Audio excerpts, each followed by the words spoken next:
ഗ്രഹിച്ച ശേഷം സൈമണോട് പറയുന്നു, ദൈവനാമത്തിൽ അഭയം അന്വേഷിക്കുന്ന ഒരു തീർത്ഥാടകനാണ് ഈ മനുഷ്യൻ. ദൈവനാമത്തിൽ ഒരു സ്നേഹിതനായി ഇയാളെ നമ്മൾ അഭിവാദ്യം ചെയ്യുന്നു. സൈമൺ കുനിഞ്ഞ് വണക്കം നൽകുന്നു. അയാളും അപ്രകാരം ചെയ്യുന്നു. അവർ വലിയ മുറിയിലേക്ക് പോകുകയാണ്. മനേയൻ കുതിരയെ പുൽത്തൊട്ടിയിൽ കെട്ടുന്നു.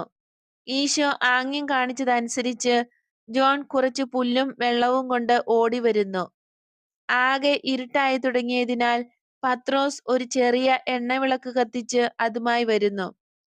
ഇത് എത്ര ധാരാളമായിരിക്കുന്നു! ദൈവം നിങ്ങളെ അനുഗ്രഹിക്കട്ടെ. മാന്യനായ ആ മനുഷ്യൻ ഇങ്ങനെ പറഞ്ഞുകൊണ്ട് ഈശോയുടെയും സൈമന്റെയും ഇടയ്ക്കായി നടന്ന് അടുക്കളയിൽ പ്രവേശിക്കുന്നു. ഒരു കെട്ട് ചുള്ളികൾ കത്തിച്ചിരുന്നതിനാൽ അടുക്കളയിൽ നല്ല വെളിച്ചമുണ്ട്. ദർശനം അവസാനിച്ചു.